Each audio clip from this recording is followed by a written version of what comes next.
আসসালামু আলাইকুম everyone, welcome back to my channel. দেখতে দেখতে কিন্তু আমাদের পবিত্র মাহে রমজান চলে যাচ্ছে এবং ঈদ প্রায় চলেই এসেছে। তাই আজকে আমি আপনাদের সঙ্গে শেয়ার করব ঈদ স্পেশাল পৃথিবীর সবচেয়ে সহজ একটা ডেজার্ট রেসিপি। আজকে তৈরি করব দুধ জেলি পুডিং। এই দুধ জেলি পুডিংটা দেখতে এতটাই আকর্ষণীয় যে আপনারা এবারের ঈদে এটাকে ডেজার্ট হিসেবে রাখতে পারেন।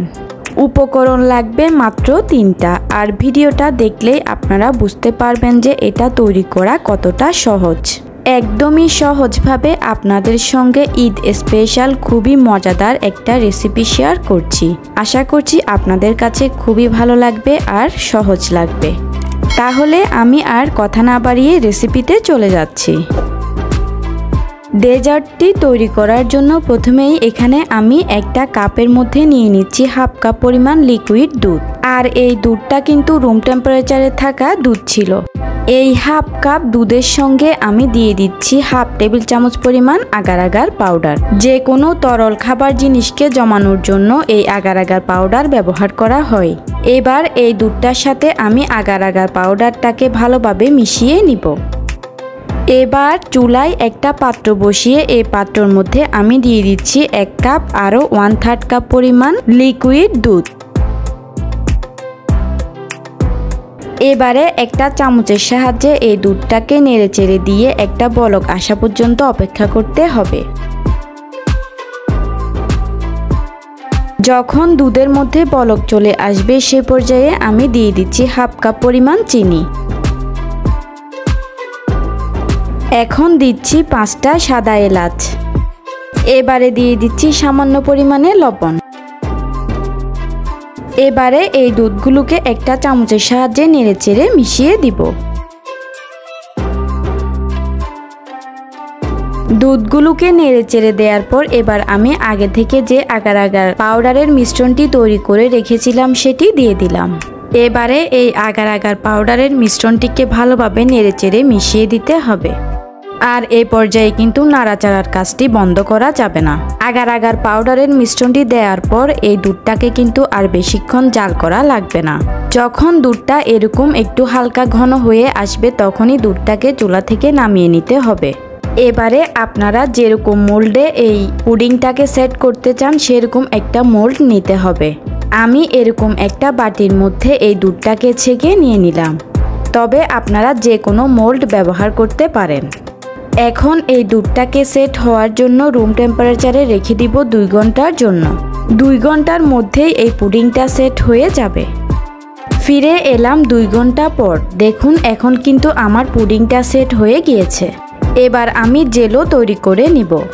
জেলো তৈরি করার জন্য চুলায় একটা পাত্র বসিয়ে এই পাত্রের মধ্যে দিয়ে দিচ্ছি 1/4 কাপ পরিমাণ চিনি। দিয়ে দিচ্ছি 1 কাপ পরিমাণ পানি। এবারে দিচ্ছি হাফ টেবিল চামচ আগার আগার পাউডার। আমি কিন্তু এখনো চুলা অন করিনি। চুলা অফ থাকা অবস্থাতেই এই সবগুলো উপকরণকে আমি ভালোভাবে নেড়েচেড়ে মিশিয়ে দিচ্ছি। এবারে দিয়ে দিচ্ছি 1 ফালি লেবুর রস। লেবুর রস দেওয়ার পর আমি চুলাটা অন করে দিয়েছি। এখন দিয়ে দিচ্ছি 2-3 ফোঁটা রেড ফুড কালার। তবে আপনারা আপনাদের পছন্দ অনুযায়ী যে কোনো ফুড কালার এই পর্যায়ে ব্যবহার করতে পারবেন। এখন এই মিশ্রণটাকে নেড়েচেড়ে দিয়ে একটা বলক আসা পর্যন্ত অপেক্ষা করতে হবে। যখন এই মিশ্রণের মধ্যে একটা বলক চলে আসবে তখন এই মিশ্রণটিকে অনবরত নেড়েচেড়ে হালকা একটু ঘন করে নিতে হবে। মিশ্রণটি যখন হালকা ঘন হয়ে আসবে সে পর্যায়ে চুলা থেকে নামিয়ে নিতে হবে। এদিকে আমি আগে থেকে যেই দুধের পুডিংটা তৈরি করে রেখেছিলাম সেটিকে এভাবে একটা ছুরির সাহায্যে একটা সাইড আলগা করে নিতে হবে। এতে করে জেলোটা যখন আমি এই পুডিংয়ের উপরে ঢালবো তখন জেলোটা এই একটা সাইডের নিচে খুব সহজেই ঢুকে যাবে আর এতে করে পুডিংটা দেখতে খুবই সুন্দর হবে। এখন আমি তৈরি করে রাখা জেলোর মিশ্রণটা এই পুডিংয়ের উপরে আস্তে আস্তে একটা স্প্যাচুলার সাহায্যে ঢেলে দিচ্ছি।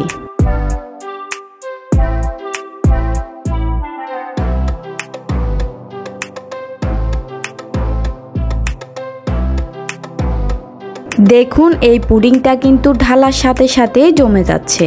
তবে আমি এটিকে আরও ভালোভাবে জমার জন্য 1 ঘন্টার জন্য নর্মাল ফ্রিজে রেখে দিব।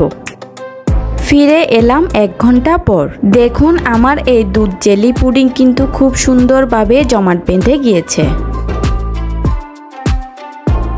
এবার আমি এটিকে মোল্ড আউট করে নিচ্ছি।